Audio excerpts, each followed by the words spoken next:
Diabetes में क्या lifestyle changes की ज़रूरत रहती है। हम कई बार बात करते हैं कि टाइप 2 डायबिटीज़ को हम रिवर्स कर सकते हैं या लाइफस्टाइल चेंज करके बहुत ज़्यादा कंट्रोल कर सकते हैं। तो क्या है वो लाइफस्टाइल चेंजेस।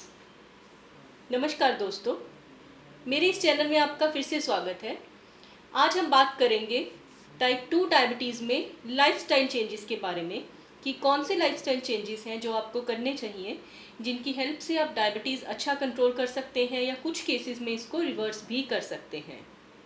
तो सबसे पहले दोस्तों जो लाइफस्टाइल चेंजेस में आता है वो है हमारा diet change, healthy eating. Diet की जब हम बात करते हैं तो टाइप 2 डायबिटीज़ में जो डाइट है कोई बहुत स्पेशल डाइट नहीं है। ये एक हेल्दी बैलेंस डाइट है जो हम कहते हैं कि सबको लेनी चाहिए। तो दोस्तों जब हम डाइट की बात करते हैं तो डाइट में बहुत सारे कंपोनेंट्स रहते हैं। सबसे इम्पॉर्टेंट जो हमारी डाइट का हिस्सा है वो है कार्बोहाइड्रेट्स। जैसे कि आपने सुना होगा या कहीं पढ़ा होगा कि कार्बोहाइड्रेट्स जो है वो शुगर में बदलते हैं, तो अल्टीमेटली हमारी जितनी भी डाइट में कार्बोहाइड्रेट्स हमारे अंदर जाएंगे वो शुगर में कन्वर्ट हो जाते हैं। पर इसका मतलब ये नहीं है कि आपको कार्बोहाइड्रेट्स बिल्कुल बंद करने हैं। कार्बोहाइड्रेट्स हमारी डाइट का बहुत इंपॉर्टेंट हिस्सा रहते हैं। स्पेशली जो हमें एनर्जी मिलती है वो कार्बोहाइड्रेट से मिलती है।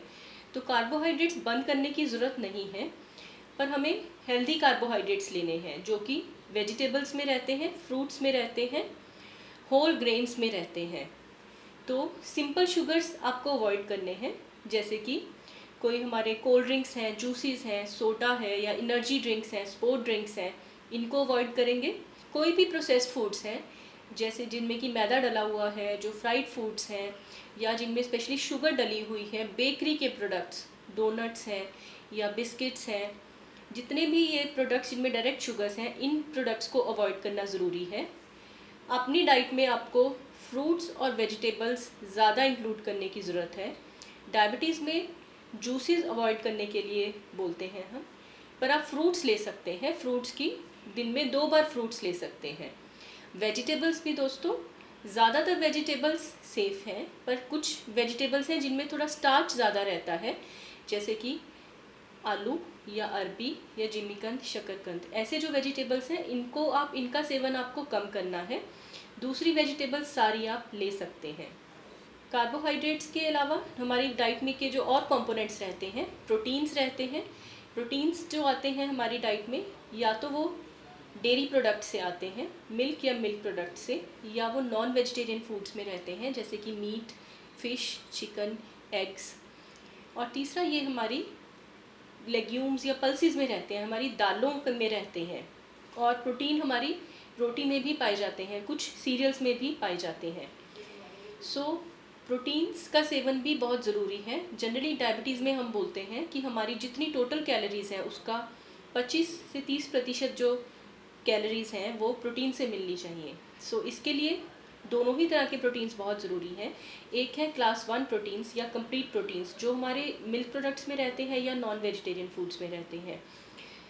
दूसरा हमारे रहते हैं जो क्लास 2 प्रोटीन्स जिसको हम इनकम्प्लीट प्रोटीन्स बोलते हैं, जो हमारी दालों में या सीरियल्स में रहते हैं।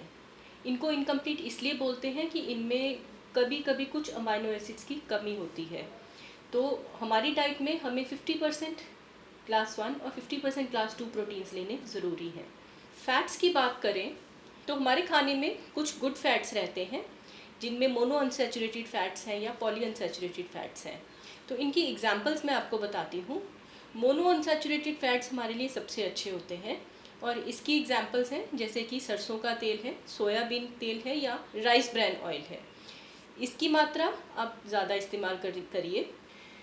पॉली अनसैचुरेटेड फैट है जिसकी एग्जांपल है सनफ्लावर ऑयल या सैफफ्लावर ऑयल या कॉटन सीड ऑयल। इन तेलों का इस्तेमाल कम करें। जो सबसे ख़राब है वो है सैचुरेटेड फैट जो हमारे रहते हैं घी, बटर, कोकोनट ऑयल या पाम ऑयल में। इनका सेवन सबसे कम करना चाहिए। तो फ़ैट का इस्तेमाल कितना करना चाहिए, तो अंदाज़न अगर हम बात करें तो हम कहते हैं कि पर मेंबर हर महीने आधा लीटर तक तेल आप इस्तेमाल कर सकते हैं। मतलब अगर आपकी फैमिली में 4 मेंबर्स हैं तो आप 2 लीटर तक टोटल तेल घर पे लेके आइए और उसी से पूरा मंथ खाना बनाइए।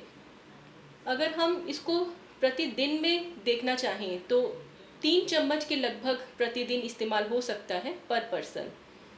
सो इसका मतलब है कि आपको ऊपर से घी किसी चीज़ में ऐड नहीं करना है। अपनी दाल में या सब्ज़ी में या रोटी पे घी मत ऐड करिए। आप फ्राइड फूड अवॉइड करिए, स्पेशली जैसे हमारे स्नैक्स रहते हैं, समोसा, मठरी, कचौरी या कोई नमकीन रहते हैं, या फिर जो बेकरी प्रोडक्ट्स रहते हैं उनमें फ़ैट बहुत रहता है, तो उन प्रोडक्ट्स को भी आप अवॉइड करिए। इसके अलावा दोस्तों, जो और चीज़ें रहती हैं हमारे खाने में, अपने खाने में फ़ाइबर का प्रयोग आप ज़्यादा करें। फ़ाइबर जो हमारी वेजिटेबल्स में और सलाद में स्पेशली पाया जाता है। जो दूसरे माइक्रो न्यूट्रिएंट्स हैं या विटामिन मिनरल्स हैं, वो आम तौर पे अगर आप सब्जियों का, फ्रूट्स का अच्छा सेवन कर रहे हैं तो आपको सेपरेट लेने की ज़रूरत नहीं है। दोस्तों, अगर कभी आपका कुछ मीठा खाने का मन करता भी है, कोई रिस्ट्रिक्टेड चीज़ें खाने का मन करता भी है, तो अगर आप बाकी टाइम ध्यान रख रहे हैं तो कभी कभी आप वो भी ले सकते हैं। तो दोस्तों, ये सारी चीज़ें सुन के आपको घबराने की ज़रूरत बिल्कुल नहीं है। आपको अपनी डाइट में कार्बोहाइड्रेट्स, फैट्स या प्रोटीन्स काउंट करने की ज़रूरत नहीं है।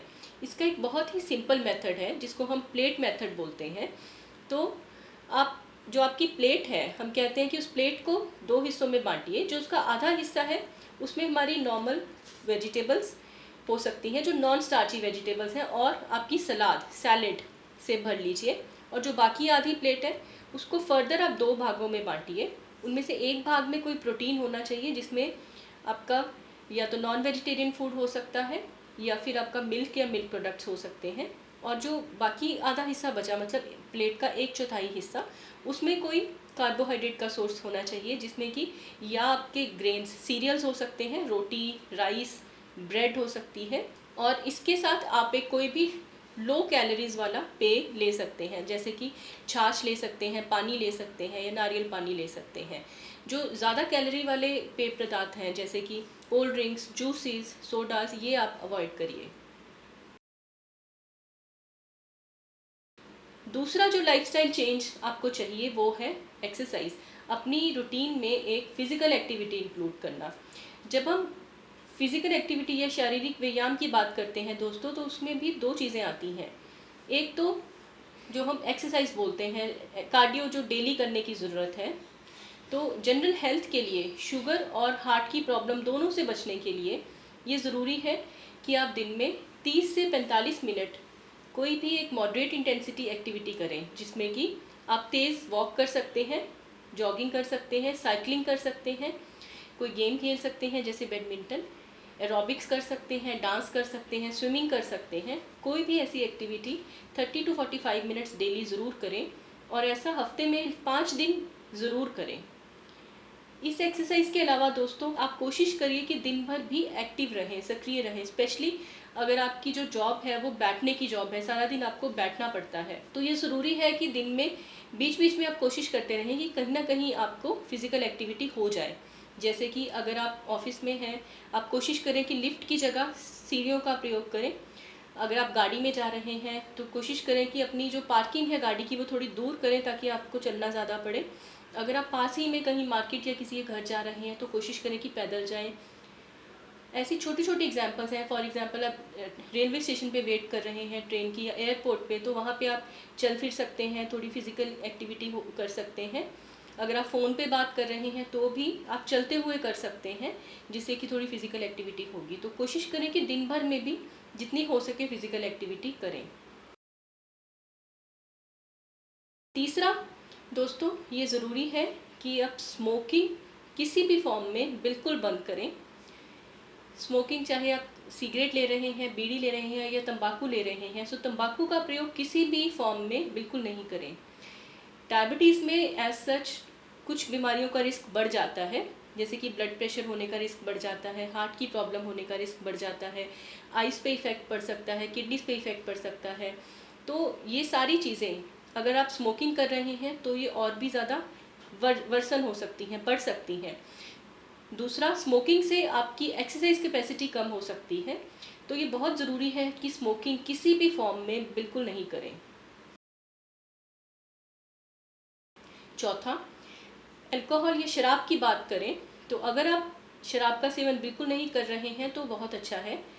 शराब हमारी शुगर को कम भी कर सकती है और बहुत ज़्यादा बढ़ा भी सकती है। पर अगर आप शराब का सेवन करना चाहते हैं तो उसको लिमिटेड अमाउंट में लेना बहुत ज़रूरी है। महिलाओं में हम कहते हैं कि 30 ml से ज़्यादा सेवन नहीं होना चाहिए और पुरुषों में ये सेवन 60 ml से ज़्यादा नहीं होना चाहिए। जब भी आप शराब का सेवन करें, खाली पेट कभी नहीं करें, हमेशा इसके साथ कुछ ना कुछ ज़रूर खाएं। अपनी दवाई या इंसुलिन जो भी आप ले रहे हैं उसको मिस बिल्कुल नहीं करें।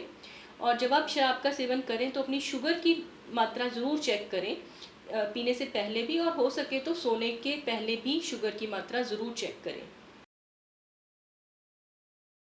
पांचवा दोस्तों, ये बहुत ज़रूरी है कि अपने स्ट्रेस को अच्छे से मैनेज करें। आजकल हमारी सबकी लाइफ बहुत ज़्यादा स्ट्रेसफुल हो गई है।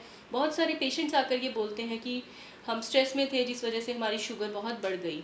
स्ट्रेस की वजह से शुगर बढ़ती है, पर इसको मैनेज करना भी बहुत ज़रूरी है और बहुत सारी चीज़ें हमारे हाथ में रहती हैं।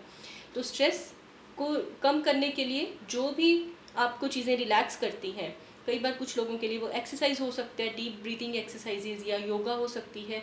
कुछ लोगों के लिए उनकी कोई स्पेशल हॉबीज़ हो सकती हैं।